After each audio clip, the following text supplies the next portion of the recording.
मैं क्या करूं डाइटिंग ना हो मुझसे सब कुछ किया पर ना हुआ मुझसे यार ये क्या है सियापा मैं ज्यादा नहीं खाता। হ্যালো এভরিওয়ান, আসসালামু আলাইকুম। হঠাৎ করে রাত্রেবেলা খিচুড়ি খেতে ইচ্ছা করছিল, বিশেষ করে আমার বড় মেয়ে বলছিল যে আমি সব কিছু করে দিচ্ছি, খিচুড়ি রান্না করে ফেলান, খুব খিচুড়ি খেতে ইচ্ছা করছে। দেন চলে আসলাম খিচুড়ি রান্না করতে রান্নাঘরে। দেন হচ্ছে সব কিছু মিক্সড করতে হবে, ডাল চাল। দেন এটা ভালো করে ধুয়ে তারপরে উঠাইতে হবে। আমার খিচুড়ি রান্না মানে 3-4 রকমের ডাল থাকবে, বিশেষ করে মুগ ডাল, বুটের ডাল অ্যান্ড হচ্ছে মসুর ডাল আর কালাইয়ের ডাল। কালাইয়ের ডালটা ছিল না, কালাইয়ের ডালটা থাকলে আরও ভালো হতো, অনেক সুন্দর একটা ফ্লেভার আসে কালাইয়ের ডাল দিয়ে। আর তো ইলিশ মাছ ছাড়া তো খিচুড়ি জমবেই না, তো ইলিশ মাছটাও বের করে ফেললাম। আর এখানে অনেকগুলো রসুন পেঁয়াজ দেখছেন খুব সুন্দর করে কুচি কুচি করে ফেলেছে আমার বড় মেয়ে। আর এটা হচ্ছে আমার বড় মেয়েই দিচ্ছিল, যে বলছিল খুব সুন্দর করে একটু সাজিয়ে গুছিয়ে দিই, যখন আপনি ভিডিও করবেন তখন একটু ভালো করেই দিতে হবে, তো তাই না? এই জন্য আমার বড় মেয়েটা খুব সুন্দর করে প্লেটে সাজিয়ে নিয়েছিল। আর তেলটাও দিয়ে ফেললাম, আর সাথে একটু ঘি না হলে হয়। দেন ঘিটি সব কিছু মিক্সড করে এটা খিচুড়িটা খুব সুন্দর করে ভেজে নিব। দেন এর মধ্যে পানি দিয়ে দিলাম। আর এই তো আমি ইলিশ মাছটা কেটে নিচ্ছি খুব সুন্দর করে, দেখতে পাচ্ছেন পিস পিস করে নিচ্ছি, কারণ এটা ভাজি করতে হবে।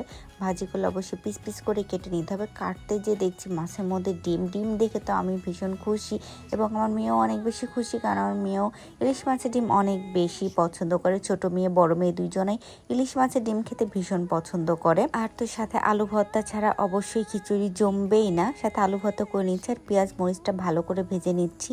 আর এখানে ইলিশ মাছ ভাজি করার জন্য সব কিছু ময় মশলা দিয়ে এটা আমি ভালো করে কিছুক্ষণ মাখিয়ে রাখবো। আমার আম্মু বলে যে মাছটা কিছুক্ষণ মাখিয়ে রাখলে নাকি এর মধ্যে সব কিছু মশলা ঢোকে। আর আমি এখানে সরিষার তেল দিয়ে দিলাম।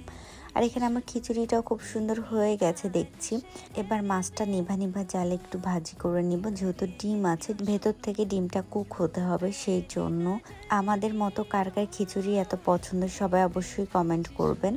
আর এই তো আমি আলু ভর্তা করে ফেলছি। আর কে কীভাবে খিচুড়ি রান্না করেন আপনারা একটু বলবেন তো কমেন্ট বক্সে। আমি তো এইভাবে রান্না করি, আমার রান্নার রেসিপিটা আপনাদের সাথে শেয়ার করলাম। খিচুড়ি রান্না করলেই আমি এভাবেই রান্না করি, আর সাথে আলু ভর্তা মাছ ভাজি এগুলো তো থাকবেই। আর বিশেষ করে স্পেশাল আলু ভর্তা আমার খুবই পছন্দের। আর আমি ভর্তাটা এইভাবেই করি, বিশেষ করে শুকনা মরিচ থাকতেই হবে। আর এখন রাত 1:30 পার হয়ে গেছে, দেখতে পাচ্ছেন আপনারা। আর এই তো শুকনা মরিচ তো ছাড়া আমার চলেই না। আর এইখানটায় আমার মেয়েটা শসা কুচি কুচি করে নিচ্ছে, একটু তো স্যালাড লাগবেই তাই না খিচুড়ির সাথে। আর এই তো আমি কিছু পেঁয়াজ বেরেস্তা করে নিব, কারণ ইলিশ মাছের ওপরে পেঁয়াজ বেরেস্তা দিলে অনেক বেশি ভালো লাগে, এবং এটা খেতেও অনেক বেশি ভালো লাগে। মাছ ফ্রাইটা আমার হয়ে গেছে, এখন এটা আমি সুন্দর করে উঠাই নিব। এই তো কি সুন্দর লাগছে দেখতে, দেখেই বুঝতে পারছেন। আর এখানে আমি ডিম ভাজি করে নিব। হঠাৎ জামাই এসে রান্নাঘরে বলে ডিম ভাজি ছাড়া কিন্তু খিচুড়ি জমবে না, অবশ্যই ডিম ভাজি করো।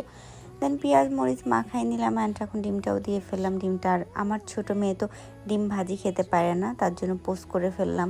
আর আমাদের সবার জন্য ডিমটা ভাজি করব, আর যেহেতু জামাই বলেছে, শুধু জামাই খেলে তো হবে না, আমরাও সাথে খাবো। তো এই তো আজকের আমাদের এই আয়োজন ছিল ডিম ভাজি অ্যান্ড হচ্ছে ঘি, ইলিশ মাছ ভর্তা, খিচুড়ি, সালাদ।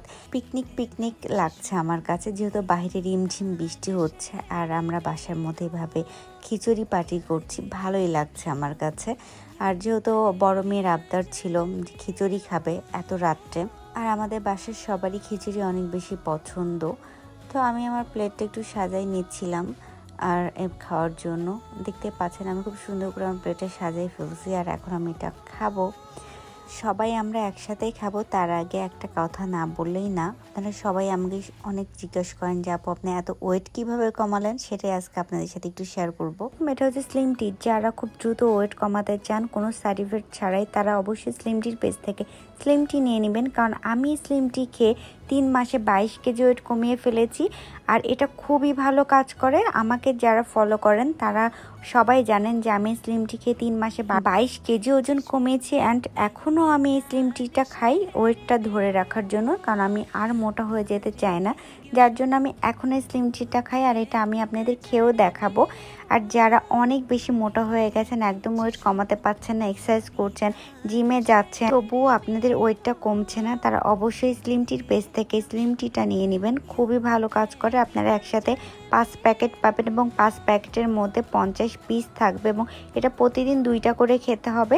আর স্লিম টির পেজ থেকে সিক্রেট একটা ডায়েট চার্ট আপনাদের দিয়ে দিবে, এটা মেনটেন করবেন, তাহলে দেখবেন যে খুব দ্রুত আপনার ওয়েট কমিয়ে ফেলতে পারছেন। আর এটা খাওয়াটা অনেক বেশি সহজ। ঠান্ডা পানির মধ্যে 1 ঘন্টা ভিজিয়ে রাখতে হবে অ্যান্ড তারপর এটা চিপে ফেলে দিতে হবে। আর এই কালারটা এরকম টি কালার চলে আসবে অ্যান্ড এটা আপনারা খেয়ে ফেলতে পারবেন। কোনো গরম পানি করতে হবে না, কোনো ঝোর ঝামেলা নাই, জাস্ট এইভাবে 2 বেলা খেয়ে নেবেন, দেখবেন দ্রুত আপনাদের ওয়েটটা কমে যাবে। আর আমি আমার আগের ছবিগুলো আপনাদের সাথে শেয়ার করব যে আমি আগে কত মোটা ছিলাম আর এখন কত শুকনা হয়ে গেছে। আমার ছবিগুলো দেখলে আপনারা বুঝতে পারবেন। স্লিম টি অরিজিনাল থাইল্যান্ডের প্রোডাক্ট, আপনারা নিশ্চিন্তে এটা পারচেস করতে পারেন অ্যান্ড এটা খাওয়া স্টার্ট করতে পারেন যারা আমার মতন শুকনো হতে চান। এই ছবিগুলো আমারই ছিল আর এই স্লিম টি খাওয়ার কারণে আমি এত বেশি সুখে এবং এত বেশি সুন্দর হয়ে গেছি। তো সবাই ভালো থাকবেন, স্লিম টির পেজে নক করবেন, পেজ লিঙ্কটা আমি উপরে ট্যাগ করে দিব। আর এখন আমি 3 বেলাই খাই, তারপর আমি মোটা হই না, কারণ আমার কাছে স্লিম টি আছে, এটার জন্য আমি সবসময় ফিট থাকি। এখন খাওয়া দাওয়া শেষ করে আমি ফেলবো। ছয় আমারই ছয়, সবার আগে আমার ছয় পড়েছে। কয়টা বাজে? রাত 3টার সময় আমরা খেলতেছি লুডো। বিসমিল্লাহ, আমার ছয় পড়বে তাই না? বলো যেন 6 পরে। আমার মেয়ে দোয়া করে দিয়েছে যেন 6 পরে। 4 তখন 4 এখনো 4।